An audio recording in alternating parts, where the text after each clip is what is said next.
Ex-presidente Michel Temer vira réu pela sexta vez, agora por organização criminosa e obstrução de justiça. Adiado o julgamento para fixar teses em ações por falhas no fornecimento de água após o rompimento da barragem do Fundão, em Mariana. STJ impede que operadoras de planos de saúde rescindam contratos coletivos com menos de 30 beneficiários. Segundo a ministra, nesse tipo de contrato não é admitida a simples rescisão unilateral por parte da operadora de plano de saúde, sem a notificação devidamente justificada e com antecedência mínima de 60 dias. Após reajustes no preço dos combustíveis, como agir se houver diferenças de valores ou cobranças abusivas? O consumidor que se sentir lesado pode procurar o PROCON ou a ANP.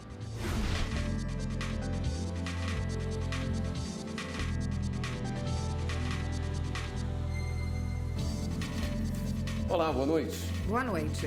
O ex-presidente Michel Temer virou réu pela sexta vez, agora por organização criminosa e obstrução de justiça. Ele é acusado de tentar obstruir investigações da Lava Jato e comandar um grupo criminoso. Os ex-ministros Eliseu Padilha e Moreira Franco também viraram réus. A repórter Daiane Garcês, ao vivo, tem os detalhes pra gente. Boa noite, Daiane. Boa noite, Érica, William e a todos que acompanham a TV Justiça. Pois é, a denúncia foi apresentada em 2017 ao Supremo Tribunal Federal pelo então Procurador-Geral da República, Rodrigo Janot. De acordo com o MPF, Michel Temer teria instigado Joesley Batista, um empresário sócio, um dos sócios da JIF, a pagar vantagens indevidas ao ex-presidente da Câmara dos Deputados, Eduardo Cunha, para que ele não fechasse acordo de delação premiada. Essa informação veio à tona depois da divulgação de um áudio de uma conversa entre Joesley e Michel Temer no Palácio do Jaburu. Conversa que foi gravada pelo próprio empresário. Em um dos trechos, Michel Temer teria dito o seguinte, abre aspas, tem que manter isso, viu? Fecha aspas. Para o MPF, isso significou um pedido de Michel Temer para que Joesley continuasse a pagar propina para Cunha. O juiz Marcos Vinícius Reis Bastos entendeu que tudo que está da denúncia permite transformá-la em uma ação penal.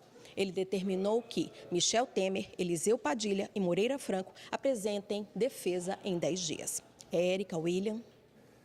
Obrigado, Daiane. O julgamento para fixar teses em ações que se referem a dano moral por falha no fornecimento de água após o rompimento da barragem do Fundão, em Mariana, inicialmente previsto para hoje, foi adiado. A nova data do julgamento é 20 de maio. O caso é examinado pelos desembargadores da 2ª Seção Civil do Tribunal de Justiça de Minas. Trata-se de um incidente de resolução de demandas repetitivas proposto pela própria Samarco, que quer a padronização das decisões a todas as demandas judiciais referentes ao tema. O rompimento da barragem do Fundão em Bento Rodrigues resultou em falha de abastecimento de água em vários municípios ao longo do Rio Doce. A mineradora questiona quem pode pleitear indenização por danos morais, qual o meio para a prova desse direito, se o medo em relação à qualidade da água gera indenização, quais parâmetros devem ser considerados na fixação da indenização e qual deve ser o valor do dano moral arbitrado. Nesse domingo foram realizadas eleições suplementares para escolher os prefeitos e vice-prefeitos de 3 municípios. Os eleitores de Santa Luzia do Norte, em Alagoas, elegeram Márcio Lima e Maurício Lisboa, prefeito e vice-prefeito do Partido Progressista, com quase 41% dos votos válidos. Já em Cascavel, no Ceará, Tiago e Lourdenes Vieira, do PPS, foram eleitos como prefeito e vice, respectivamente, com 41,8% dos votos. Em Irupi, no Espírito Santo, Edmilson Meirelles e Paulino Lourenço, do MDB, se tornaram os novos prefeito e vice, ao conquistarem a preferência de 60,85% dos eleitores. Os novos chefes do Executivo Municipal ficarão à frente do cargo até 31 de dezembro de 2020. Em todas as cidades, as eleições ocorreram porque os prefeitos e vices eleitos em 2016 cometeram crimes eleitorais e foram cassados, ficando impedidos de continuar no exercício do cargo. O Superior Tribunal de Justiça decidiu que as operadoras de planos de saúde não podem rescindir de forma unilateral e sem motivo os contratos coletivos com menos de 30 beneficiários. Para os ministros, nesses casos, a situação é semelhante às modalidades individual ou familiar, em que há maior vulnerabilidade do consumidor. Todo plano de saúde tem a mesma finalidade: garantir o acesso à saúde. Quais os exames disponíveis, hospitais ou o tipo de acomodação vai depender das cláusulas contratuais. No geral, existem 3 modalidades: o plano de saúde coletivo, onde podem participar pessoas jurídicas de caráter profissional, classista ou setorial, como conselhos profissionais, entidades de classe, sindicatos, cooperativas e entidades estudantis. O plano empresarial, para quem tem vínculo empregatício ou estatutário, e o individual ou familiar. A jornalista Naiobe contratou um plano de saúde coletivo por meio de um corretor. Ela conta que não sabia quem ou quantas pessoas participavam do mesmo plano. Um dia, Naiobe passou mal e procurou a emergência de um hospital. Foi aí que descobriu que estava sem assistência médica. Eles me disseram que o meu plano tinha sido cancelado porque o grupo tinha sido extinto. Eu me senti mais lesada ainda porque eu não fui avisada, eu não tive a chance de me preparar para migrar para um outro plano, porque eles podem ter o direito de acabar com o grupo, mas deveria ter regras. Já se passaram 3 anos desde o cancelamento do plano, mas Naiobe ainda pensa em procurar a justiça. Assim como ela, milhares de pessoas têm buscado esse recurso para garantir o direito à saúde. Em São Paulo, uma empresa de contabilidade entrou com uma ação na justiça após uma operadora de plano de saúde rescindir o contrato coletivo firmado em 1994 e que contemplava apenas 5 beneficiários, todos com idade superior a 60 anos. A Justiça Paulista julgou o pedido procedente e manteve o contrato vigente. No STJ, a relatora ministra Isabel Galotti manteve a decisão. Ela explicou que a regulamentação dos planos coletivos empresariais distingue aqueles com menos de 30 usuários, cujas bases se assemelham à dos planos individuais e familiares. Segundo a ministra, nesse tipo de contrato, não é admitida a simples rescisão unilateral por parte da operadora de plano de saúde, sem a notificação devidamente justificada e com antecedência mínima de 60 dias. O advogado Fabrício Reis explica que existem outros meios para tentar resolver problemas com planos de saúde. Ele dá dicas de como agir caso o beneficiário precise acionar a justiça. É muito importante que o consumidor, o beneficiário, ele primeiro busque as vias administrativas, ou tratar diretamente com o plano, ou fazer reclamação junto à ANS. Pode ser por telefone, por e-mail, pessoalmente, então tem várias formas de fazer esse tipo de reclamação.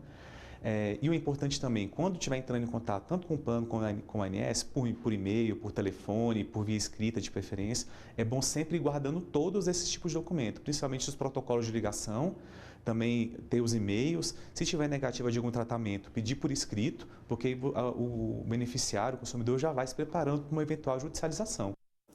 O Tribunal Regional Federal da Primeira Região, em Brasília, decidiu que a falta de energia não é justificativa para reduzir a multa a banco por falha no sistema de segurança.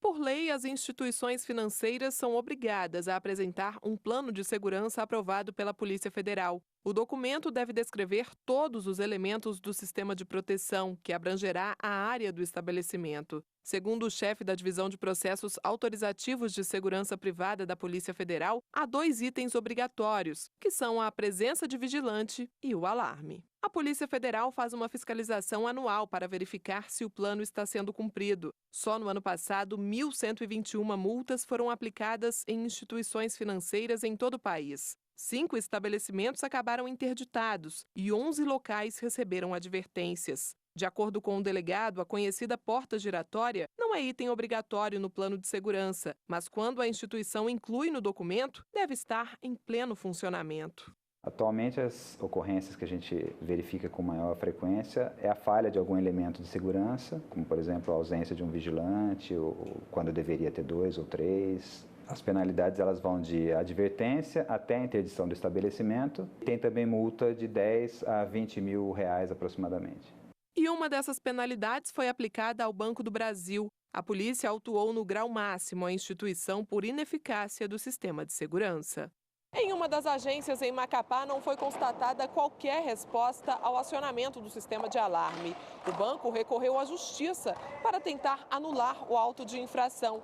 Alegou que a falha ocorreu por causa de uma queda de energia na véspera da fiscalização. A 6ª turma do TRF da Primeira Região rejeitou o argumento. Destacou que cabe ao banco ter um suporte para sustentar o alarme em situações como esta, porque senão, sempre que isso acontecesse, a segurança no local ficaria comprometida. Eles não trouxeram essa prova aos autos, o que é também ressaltado pelo desembargador na apelação.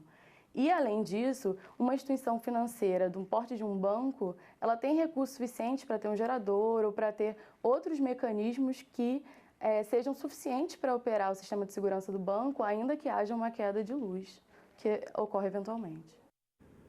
O Ministério Público entrou com um recurso contra a decisão que concedeu regime semiaberto a Alexandre Nardoni, condenado pela morte da filha Isabela em 2008. Ele está preso há 11 anos na Penitenciária 2 de Tremembé, em São Paulo. A pena termina em 2036. A primeira saída dele está prevista para o Dia dos Pais. No pedido do último dia 3, o promotor Luiz Marcelo Negrini, da Promotoria de Justiça de Taubaté, sinalizou que o preso precisa de uma análise mais profunda das condições para a progressão de regime. A promotoria quer que ele seja submetido a um teste que consegue captar elementos e traços da personalidade profundos dos pacientes analisados e serve para identificar, por exemplo, se o detento está apto a retornar ao convívio em sociedade. A juíza Sueli Zeraich, que concedeu o semiaberto ao detento, considerou na decisão que Nardoni tinha condições para progressão ao regime mais brando porque ele tem comportamento carcerário considerado ótimo, sem fatores que desabonem a conduta dele dentro do sistema prisional. E você vai ver no próximo bloco, olho no preço dos combustíveis. O consumidor que se sentir lesado pode procurar o PROCON ou a ANP.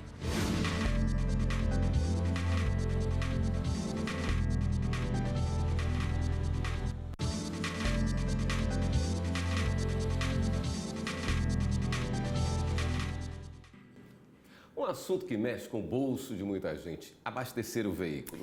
Com os recentes reajustes dos combustíveis anunciados pela Petrobras, os motoristas precisam pesquisar muito. Caso haja abusos na cobrança, denunciar é uma opção. Como é que fica o coração do brasileiro na hora de abastecer o carro? Apertado, né? Tá difícil mesmo e não tem a política séria de reajustes.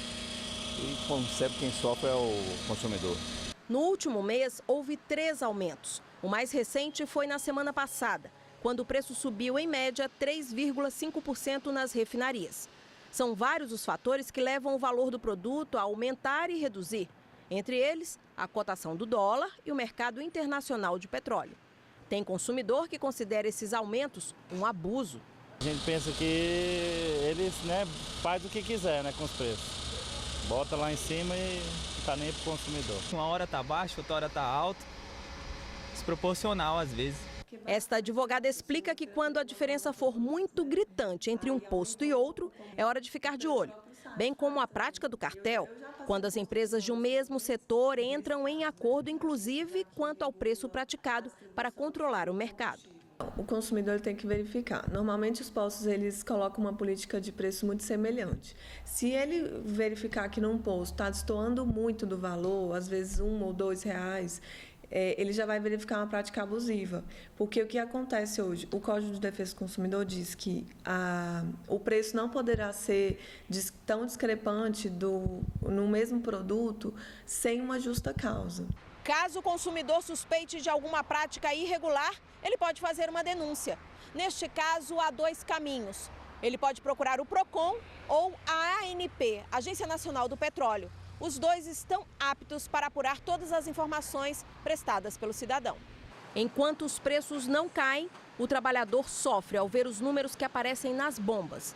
E aí, encher o tanque a R$ 4,53 o litro, um dos valores mais baixos encontrados na capital do país. Faz tempo que você não enche o tanque ou está conseguindo? Quase impossível. Tem uns 2 anos que eu não encho o tanque mais. O número total de ações distribuídas no processo eletrônico já ultrapassou a marca de 10 mil. O sistema já tem mais de 1 ano de atividade no Judiciário Gaúcho. Um dos objetivos é reduzir o tempo de tramitação das ações judiciais. Uma força-tarefa está sendo realizada pelo Judiciário para que todas as comarcas do estado contem com a ferramenta até o fim do ano. As vantagens são inúmeras e envolvem a economia para a gestão pública e a sustentabilidade, além da redução do tempo de tramitação dos processos, que é o mais significativo dos resultados. O EPROC também reduz o tempo de trabalho nos cartórios. Pela sua extrema automatização, ele faz com que seja reduzida a capacidade, ou melhor, a carga de trabalho para o servidor. Com isso, nós vamos ter uma otimização da nossa capacidade de trabalho. Os nossos funcionários, eles vão poder fazer menos atos repetitivos, um menor número de atos físicos e vão poder, com isso, realizar um maior número de atos automatizados e os processos, então, andarão mais rapidamente com um menor número de ações. Outro aspecto positivo do sistema EPROC é que ele dispensa o uso de papel e insumos para a impressão.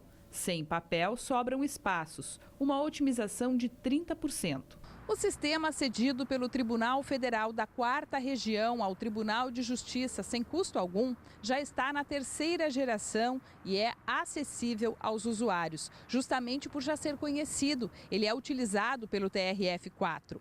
De acordo com a Corregedora-Geral da Justiça, o sistema Temis, utilizado até então, apresentava inconsistências de rede de difícil solução. O EPROC passou então a ser estudado e foi adotado pelo Poder Judiciário.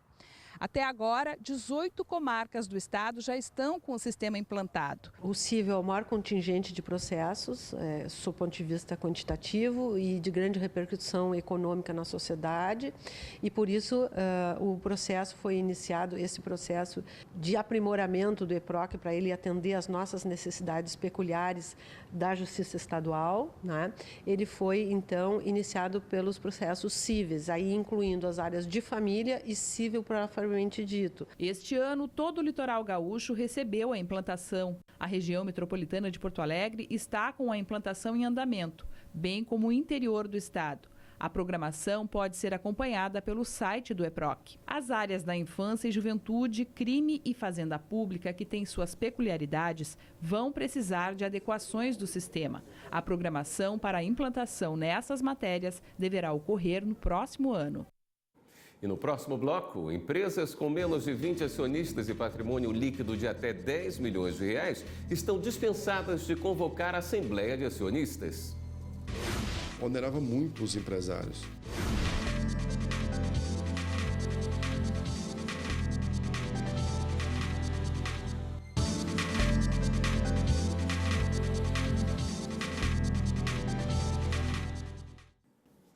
Uma mudança na chamada Lei das SA reduz os custos das empresas obrigadas a publicar editais para a convocação de Assembleia Geral de Acionistas e balanços. O balanço patrimonial funciona como um retrato do negócio e demonstra a saúde financeira da empresa.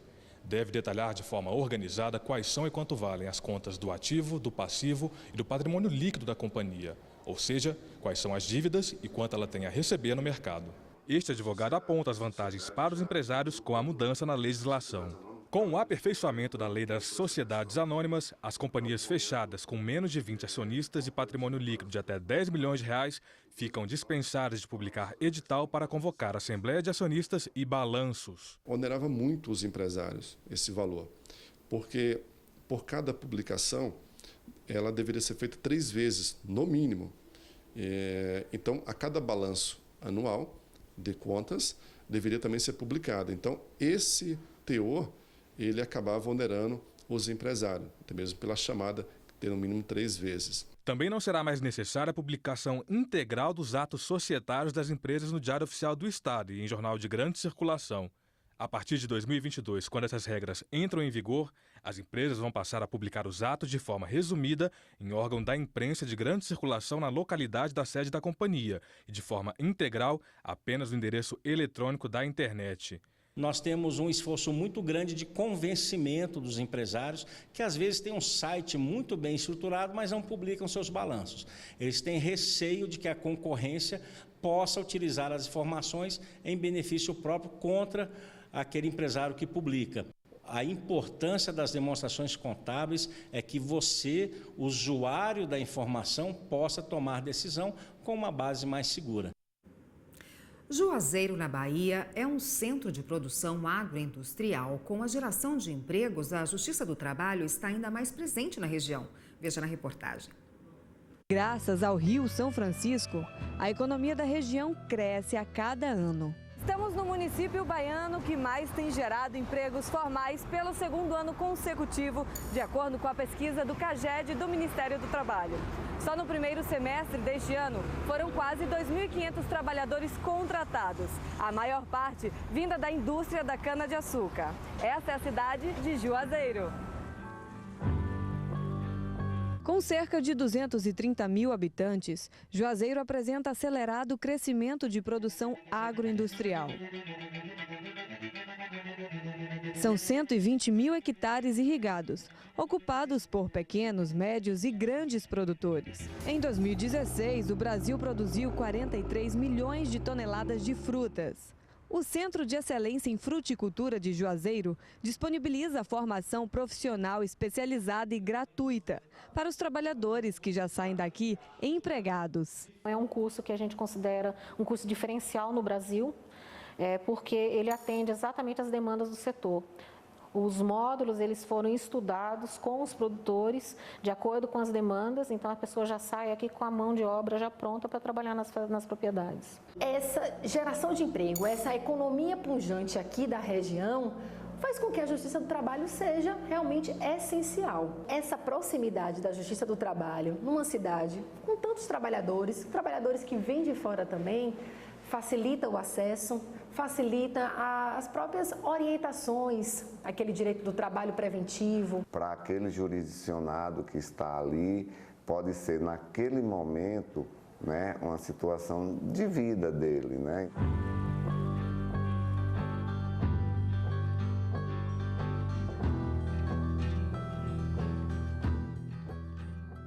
E agora vamos dar um giro na rede para saber das últimas notícias.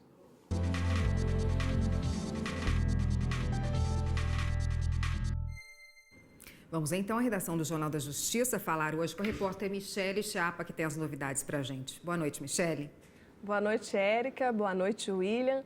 Mais um partido questiona no Supremo Tribunal Federal o decreto que bloqueou 30% do orçamento geral de institutos e universidades federais. Dessa vez foi o PDT, o Partido Democrático Trabalhista, que defende que o decreto publicado no último dia 29 de março feriu o direito constitucional à educação, aos princípios da isonomia, do devido processo legal e da vedação do retrocesso.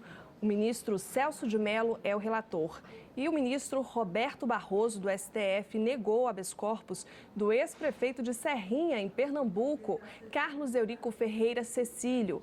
Ele pediu para que fossem anuladas as decisões que determinaram a quebra do sigilo fiscal e bancário dele. A defesa sustentou que foram feitas interceptações telefônicas ilegais durante a investigação, mas o ministro Roberto Barroso não verificou ilegalidade ou abuso de poder que justificasse a anulação do processo.